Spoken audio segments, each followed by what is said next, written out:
Good afternoon, Chairman, committee members. I want to thank you, everybody, for coming in and considering this bill. My name is David Dollins. I'm a parent of a child with has been diagnosed with disabilities. I am part of the Parent Advocacy Consortium, and I had testimony prepared. But listening to your questions, there were a couple that I would like to speak to that immediately raise concerns that when we talk about having oversight and transparency and accountability, that's one of the things that's missing within the school district as we try to move forward. These boxes that I have here are filled with my daughter's assignments from her school products. The school tells me that my daughter is getting good grades and she doesn't have any issues, and they say she's fine and she doesn't need any services. But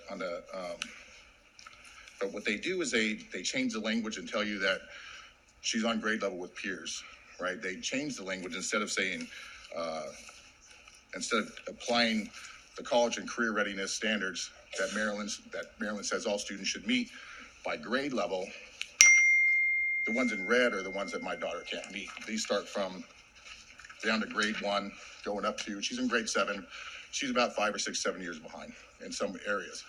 But because she gets good grades, then everything's okay. So when we talk about accountability and transparency, those are the things that are missing within the school district.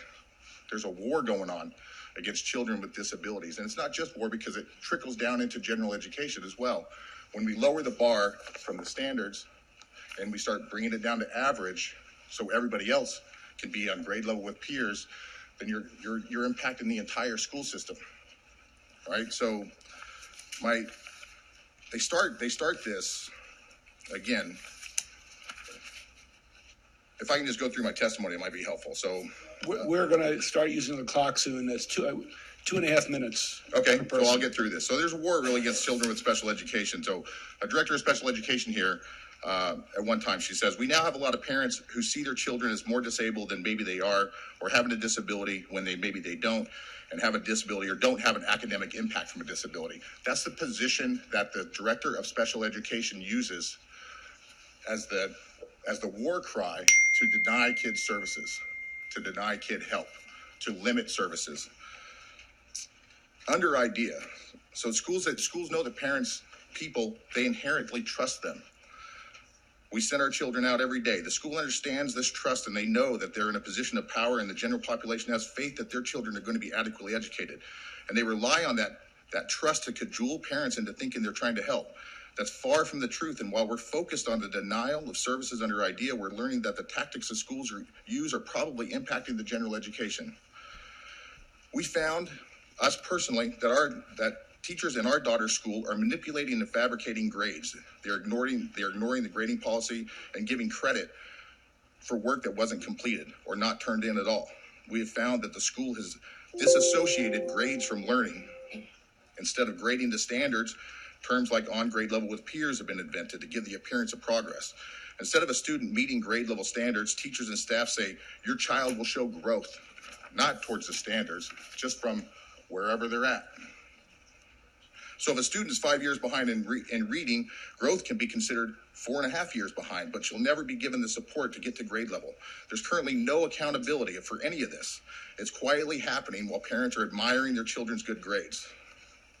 This is getting exasperated by the teacher evaluation process, in which part of the teacher's evaluation is based on their children's grades or their students' grades.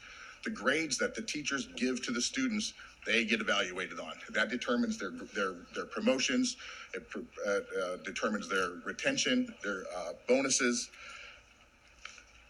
It's like a self-licking ice cream cone. I don't know how that works. So in our journey to gain support for our daughter who has multiple disabilities, we immediately discovered that a child's fate is not the priority. Not only is the school not trying to help, they're doing everything humanly possible to ensure the child is denied support under IDEA. In our case, teachers and counselors and principals and other staff lie about our daughter's academic performance.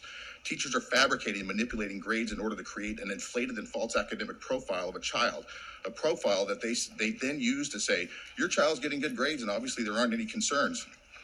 The concern for grade manipulation of the evidence supporting that concern has been presented multiple times up to the county, through the school, up to the county, who acknowledged it and sent it back to the school, taking no action. I talked about grading policy with the principal. He spent 30 minutes trying to convince me of why I don't want them to follow the grading policy.